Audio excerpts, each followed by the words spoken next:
Assalamualaikum warahmatullahi wabarakatuh.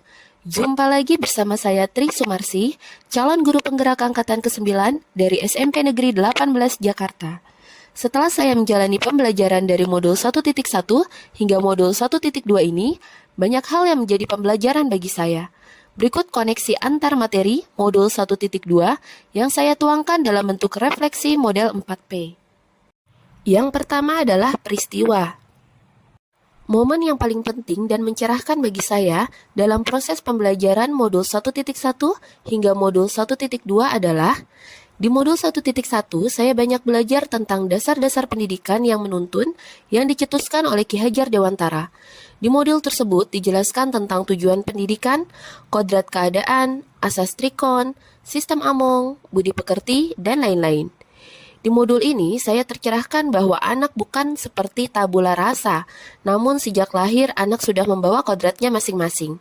Ibaratnya kertas, setiap anak sudah memiliki garis-garis samar, tugas pendidik adalah menebalkan dan memperjelas garis-garis tersebut agar semakin jelas.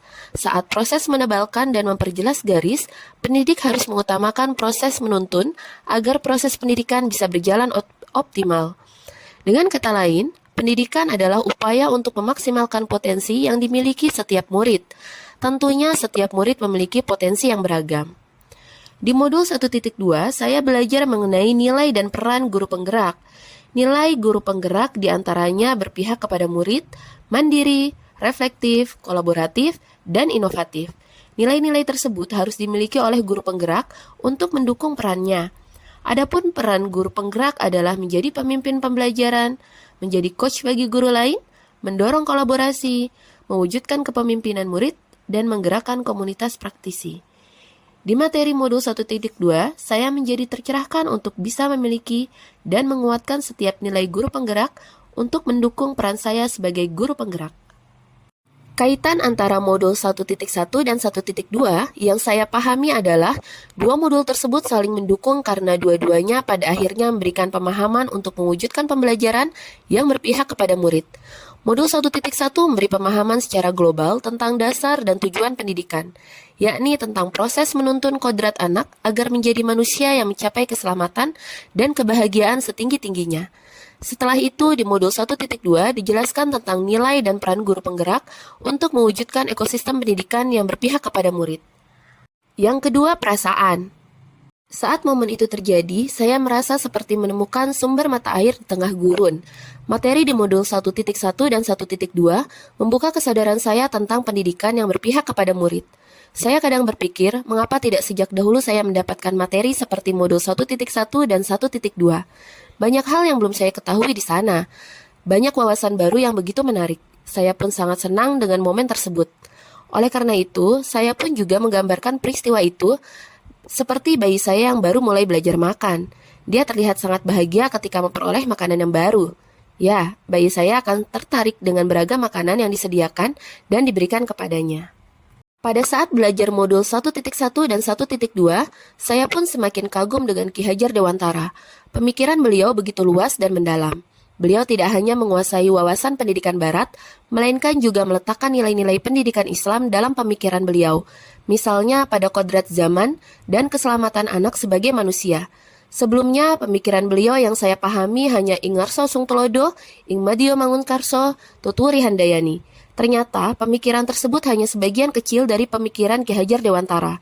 Oleh karena itu, tadi di awal tulisan saya menyebutkan bahwa saya merasa seperti menemukan sumber mata air di tengah gurun.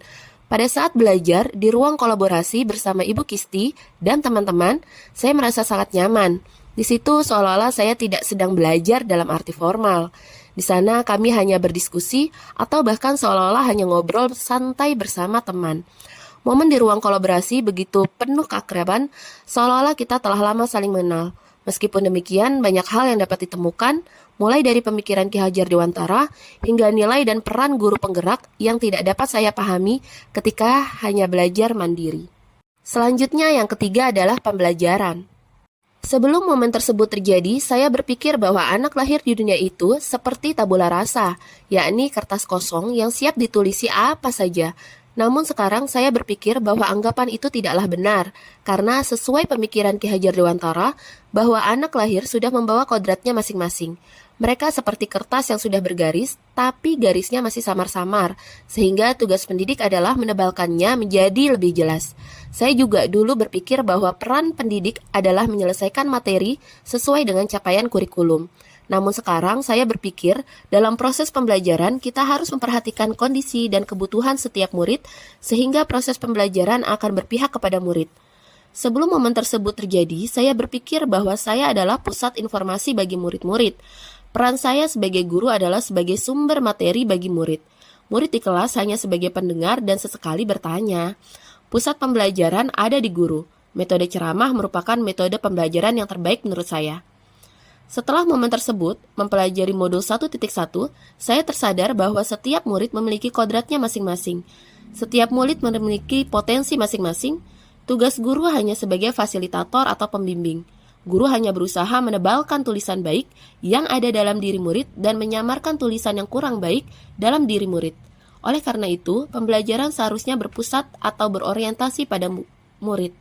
Sebagai guru, saya juga harus dapat membantu murid menemukan minat atau potensi yang dimilikinya agar dikembangkan untuk mencapai keselamatan dan kebahagiaan yang setinggi-tingginya, baik sebagai manusia maupun anggota masyarakat. Selain itu, pada pembelajaran modul 1.2, saya menjadi tahu nilai-nilai apa saja yang harus dimiliki dan dikuatkan oleh guru penggerak. Sebagai seorang guru penggerak harus memiliki nilai berpihak kepada murid. Nilai tersebut dapat mendasari perilaku dan tindakan guru penggerak agar lebih mengutamakan kepentingan murid daripada yang lainnya. Nilai yang kedua adalah mandiri. Sebagai calon guru penggerak, saya harus mandiri dalam melakukan segala sesuatu. Saya harus mempunyai inisiatif untuk menghadapi sebuah tantangan yang positif. Saya harus dapat menyelesaikan beberapa hal dengan kemampuan sendiri tanpa menggantungkan diri kepada orang lain. Yang ketiga adalah reflektif. Sebagai calon guru penggerak, saya harus dapat merefleksikan segala peristiwa yang telah terjadi.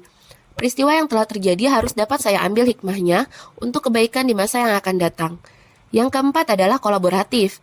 Kolaboratif berarti mampu bekerja sama dengan pihak lain. Sebagai calon guru penggerak, saya harus dapat bekerja sama dengan pihak lain untuk mencapai tujuan bersama.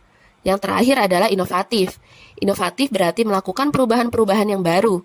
Perubahan tersebut tentunya ditunjukkan untuk hal yang lebih baik lagi.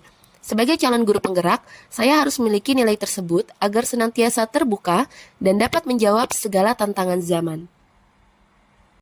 Selain nilai guru penggerak, pada modul 1.2 saya juga mendapatkan pembelajaran mengenai peran guru penggerak. Ada 5 peran guru penggerak yang harus dijalankan. Pertama, sebagai pemimpin pembelajaran. Sebagai calon guru penggerak, saya harus dapat menjalankan prinsip Among Ki Hajar Dewantara.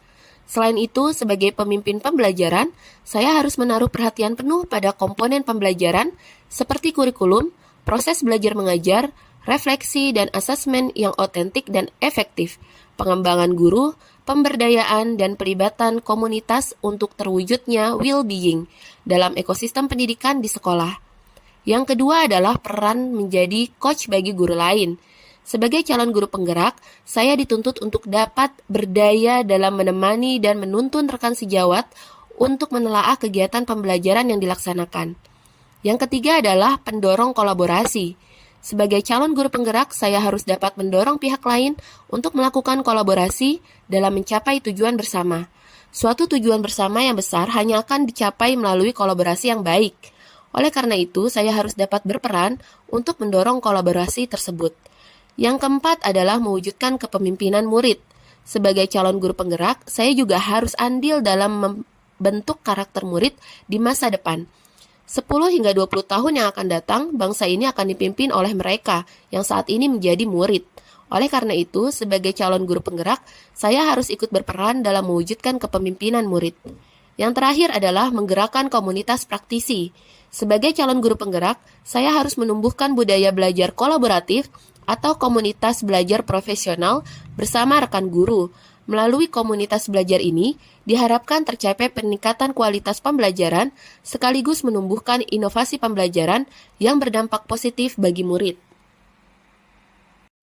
Terakhir, penerapan ke depan. Berikut pengembangan diri yang sederhana, konkret dan rutin yang dapat saya lakukan sendiri dari sekarang untuk membantu menguatkan nilai-nilai dan peran saya sebagai guru penggerak adalah: yang pertama, terus belajar untuk mendukung kualitas pembelajaran baik secara autodidak maupun dengan pelatihan.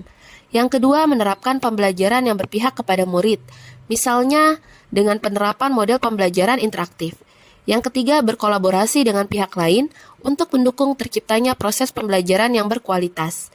Keempat, selalu melakukan refleksi pembelajaran untuk bahan perbaikan terhadap pelaksanaan pembelajaran selanjutnya. Kelima, selalu mencari ide baru untuk menciptakan pembelajaran yang aktif dan menyenangkan. Demikian koneksi antar materi modul 1.2 dari saya. Semoga dapat bermanfaat. Billahi taufiq wal hidayah. Wassalamualaikum warahmatullahi wabarakatuh. Salam guru penggerak. Tergerak, bergerak, menggerakkan. Terima kasih. Sampai jumpa.